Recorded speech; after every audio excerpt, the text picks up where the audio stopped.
ازيكم يا حلوين؟ عاملين ايه؟ يا رب تكونوا بخير. وحشتوني من اخر فيديو. طمنوني عليكم يا حبايبي. النهارده شاركت معاكم يومين من حياتي، اغرب غالبا فلوج، يعني اللي هو يوم مليان نشاط ومشتريات وحاجات كده حلوه وتفاؤل وخطط، ويوم تاني فجأة بقى كلنا عيانين يعني. بس المهم خلينا مع بعضينا. هنا كنت بوريكم ان انا اشتريت سكتش جديد للرسم من سمير وعلي، اكتر مكان بحبه يا جماعه يعني. وهقول لكم بعد كده ان شاء الله، بس خمنوا في الكومنتات انا ليه اشتريته كبير قوي كده. وهعمل بيه ايه يعني، وحاجه يعني واخده من كذا محتوى، فاهمين؟ مهم عملت الغدا على السريع ونزلت رحت رنين يا جماعه، كان عامل خصومات خطيره. هحط لكم الاسعار رهيبه، بس خلي بالكم العلبه دي تحفة وكل حاجة، ولكن العلبة الكبيرة ما كانتش بتقفل كويس، فوانتوا بتشتروا خلي بالكوا من العروض ان هي تتأكدوا من كل حاجة انها تكون كويسة. انا كنت هرجعها بس اوريدي كنت استخدمت علبة منهم فخلاص يعني. البيت كله بصراحة عيان. كنت مخططة ان انا اعمل معاكم فيديو تاني خالص، ولكن يمكن دي فرصة كويسة عشان نساعد بعض في الوقت اللي البيت كله بيبقى فيه عيان. نعمل ايه يعني، نرتب امورنا ازاي. انا بحاول على قد ما اقدر ان انا اعمل اللي اقدر عليه في الفترة دي. يعني اكيد مش هنقدر ان احنا نعمل تنظيفات عميقة، مش هنقدر ان احنا نكون الوضع الطبيعي بتاعنا.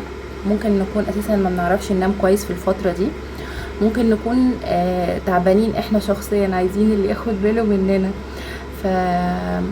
الفترة دي بس بحاول ان انا اخد بالي من مين اللي عيان مين اللي تعبان، واخد بالي من صحتي برضو، واعمل اكل سريع وفي نفس الوقت يعني يكون كده حلو، حاجة مثلا فيها داخل فيها شوربة او كده.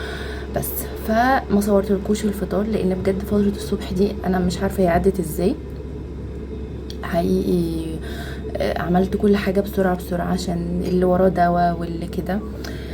بس فحاليا هعمل لي حاجة سخنة وهنحضر مع بعض غدا سريع يكون حلو مناسب لأي حد عنده دور الفترة دي، لان هو غالبا بتبقى ادوار ماشية وكلها متكررة يعني، عشان ننجز الوقت. وبعد كده هنروح للدكتور. بس كده فيلا بينا، هعمل لي حاجة سخنة. المهم انتوا عاملين ايه؟ طمنوني عليكم، اخباركم ايه؟ الناس اللي ولادها دخلوا مدارس اخباركم ايه يا جماعه؟ والناس اللي بتتابعني برضو، البنوتات الحلوين اللي لسه بيدرسوا، اخبار الدراسه ايه؟ رجعت ولا لسه؟ حقيقي فتره الكليه بالنسبه لي والله كانت فتره حلوه، يعني بقعد افتكرها كده اقول ياه كانت فتره لذيذه وحلوه وجميله كده. بس اكيد وقتها كنت شايفه ان عليا لود بقى المذاكره والمشاريع وكده يعني. بس هشرب بقى حاجه سخنه ونيجي نعمل الغدا سوا.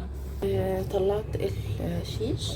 طبعا اللي متابعنا من الفيديوهات التانية عارف ان انا كنت مقسمة البانيه. فهخليها تفك سريعا كده، ان انا بحط لها خل ومية عادية وربع كوباية مية مغلية سخنة، هي مجرد انها تساعد انها تفك بس الفراخ اسرع مش اكتر. كنت رايحة اشرب وبعد كده ابتدي الاكل، ولكن مفيش وقت، ولقيت ان المشروب سخن جدا، فلا اكيد مش هستنى. انا في الوقت ده هحط لسان عصفور على النار، اديله سلقه بسيطه عشان هعمل، هي مش روزيتو، هي شوربه بالكريمه مع لسان عصفور عشان تبقى مشبعه اكتر، وفي نفس الوقت ابقى عملت شوربه بس. وهعمل جنبها شيش طاووق على السريع وبس كده يعني. الحمد لله ده هيدخل الفرن وده على النار كده، الحمد لله هنخلص في وقت بسيط ان شاء الله. المهم عايزه اشكركم على الكومنتس الحلوه بتاعتكم، انا مبسوطه جدا بجد ان انتوا ناس حلوه وجميله بتشجعوني والله بالكومنتات دي. فالنهارده حتى كنت تعبانه وكده، بس قلت لا انا حتى لو مش هصور الفيديو اللي انا كنت هصوره فهصور واشارككم اليوم بتاعي زي ما هو، لان حقيقي كومنتاتكم شجعتني. فيا ريت تفضلوا كده، ان انتوا على طول تشجعوني وتقولوا لي انتوا عايزين ايه. وبصوا انا بحب كده، احب افيد واستفيد، دي شخصيتي. اللي هو مثلا صاحبتي تقول لي انا عملت كذا جربيها، فاقولها اوكي، وبعد ما اجربها اقولها طب انا عملت بقى فيها كذا، يلا نجرب الطريقه دي، وهكذا. انا بحب كده يعني. بس فانا بحس كده اللي هو احنا بنات كده نقعد نساعد بعضينا ونفيد بعض. وبحب قوي اتابع القنوات اللي بستفيد منها، مش مجرد انها بتقولي هي بتعمل ايه بس في يومها، لا اللي هو لو انتي مستعجله بس تعملي غدا سريع هنعمل ايه. انا بحب كده، فاهمين؟ اللي هو نستفيد من بعض. وحقيقي انا استفدت من ناس كتيره جدا جدا على السوشيال ميديا. وبتضايق قوي لو حد كاتب لهم كومنت اللي هو ايه ده انتي عملتي ايه جديد يعني. ايه يا جماعه، ايه يا جماعه، هي البنت بتقول معلومه عندها انتي عارفاها في غيرك ما يعرفهاش، عادي يعني. يعني في اول جوازي في اول جوازي انا كنت نفسي اعرف حاجات كتيره قوي، ووقت تجهيزاتي ما كانش فيه كم الفيديوهات اللي هي موجوده دي دلوقتي.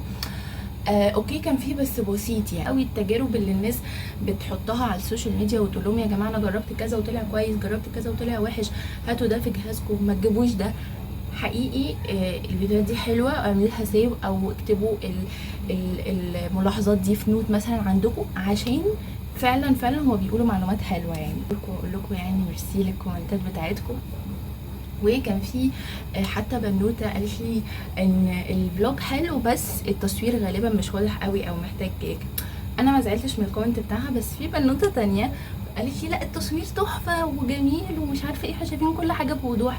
على فكره والله انا ميرسي جدا للكومنت بتاعك، بس انا برضو ما زعلتش منها. هي اكيد قصدها ان الحمد لله المحتوى حلو، فيعني يا سلام لو كمان دقه عليه.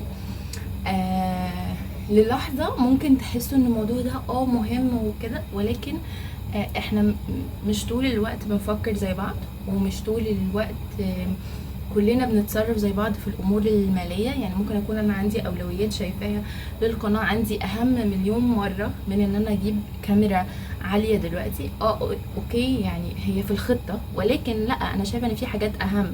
وبصراحة انا مركزة على المحتوى اكتر حاجة يعني. بس وكل حاجة بتيجي بوقتها يعني. ولكن مش بزعل خالص طالما الشخص قال حاجة بطريقة كويسة، انا مش بزعل.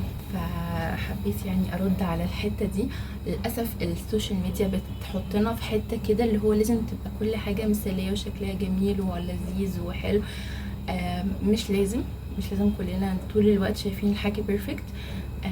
عادي ممكن نشوف الحاجة طبيعية او عادية او اقل من العادي، مش كله بيبقى بيرفكت يعني. ولكن ده مش معناه ابدا ابدا ان انا مطورش من نفسي او ان انا ما احطش بلان لنفسي. دي نقطة ودي نقطة، بس فحبيت بس اوضح النقط دي لانها مهمة جدا جدا لاي حد بيتابعني.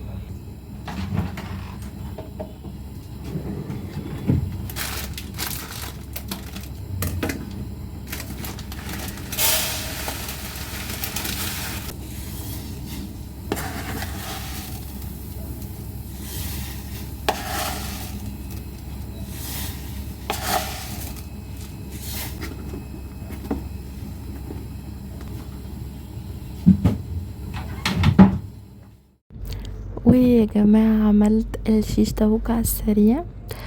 بجد الحاجات اللي انا اشتريتها من رنين عجباني جدا. حاسه ان هي عروض كويسه يعني.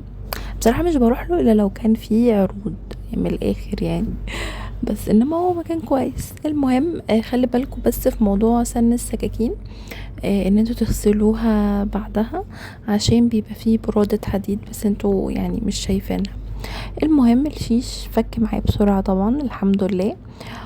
وحطيت بقى التوابل الموجودة. يعني عامة انا مش من الناس اللي بتعقد نفسها بوصفات ثابتة.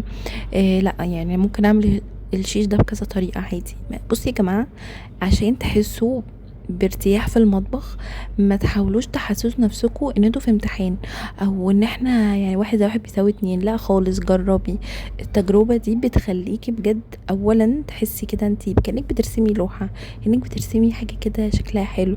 فكل ما كان عندك الحرية كل ما كان شخصيتك بتظهر اكتر. يعني ممكن تلاقي مثلا ان ليكي وصفة محدش بيعملها غيرك.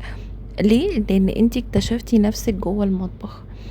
فالناس او البنوتات اللي لسه متجوزه جديد، حبي المطبخ وما تحاوليش تحسسي نفسك انا مش بعرف اطبخ، انا مش عارفه ايه، لا، حاولي تحسسي نفسك ان انتي براحتك خالص، ده مطبخك وده المكان اللي انتي بتطلعي فيه احلى اكله واحلى ذكريات. انا عايزه اقول لكم من فتره كده كان بيقعدوا يقولوا ايه ده احنا مش حاسين برمضان، ايه ده احنا مش عارفين ايه ده، عشان احنا بنتجرد من الذكريات اللي اهالينا بيعملوها. يعني انتي بيت جدتك او بيت مامتك تقعدي تفتكري احنا في رمضان كنا بنعمل كذا، احنا في رمضان كانت ماما بتعمل كذا. حاليا انتي بتروحي برضو في رمضان عايزه تعيشي الاجواء دي عند بيت جدتك عند بيت مامتك، لا، انتي اعملي الاجواء دي في بيتك وهتحسي ان انتي حاسه برمضان.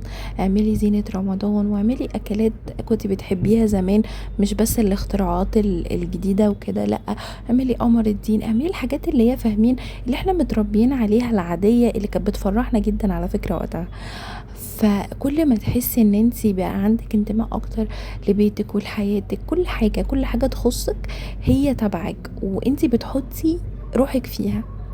بس المهم ان دخلتها الفرن وبعمل بقى صوص الكريمه بتاعت الشوربه. عايزه اقول لكم انا مش دايما بستخدم طبعا الكريمه الجاهزه، ولكن انا في الفتره دي يعني كنت تعبانه جدا وكنت محتاجه حاجه سريعه. مش صح ان احنا نعود نفسنا على كده، ودايما بقول لكم على الاكل الصحي، ولكن دايما بقول لكم ان احنا ما نجيش على نفسنا وعلى صحتنا النفسيه برضو وعلى صحتنا الجسديه، لا عادي، ولكن المهم ان ما يبقاش ده هو الروتين بتاعنا. ان بقى دلوقتي ان الشيش قدامه شويه في الفرن، يعتبر عندي الشوربه خلاص جاهزت، ووقت التقديم بحط لسان عصفور. بصوا انا مخليها هنا، وقت التقديم بحط شويه كميه كبيره، انا مش هحطهم كلهم لان انا عايزه لسان عصفور يبقى قليل، فممكن احتفظ بيه في التلاجة وبكره اعمل شوربه تانية جنب الاكل. ولكن وقت التقديم بس اللي بضيف فيه لسان العصفور عشان ما يعجنش وما يتقلش معايا الشوربه قوي. وهروح البس عشان ميعاد الدكتور، كده ناكل بقى واحنا لابسين عشان مفيش وقت ده. وهنا لقيت ان الشيش كان هياخد وقت في الفرن، فقررت اعمله على النار، وكنت بحط الاكل وانا لابسه يا جماعه. ده يوم حقيقي جدا واقعي في حياه البيت فيه عيان، فيا رب يكون الفلوج عجبكم.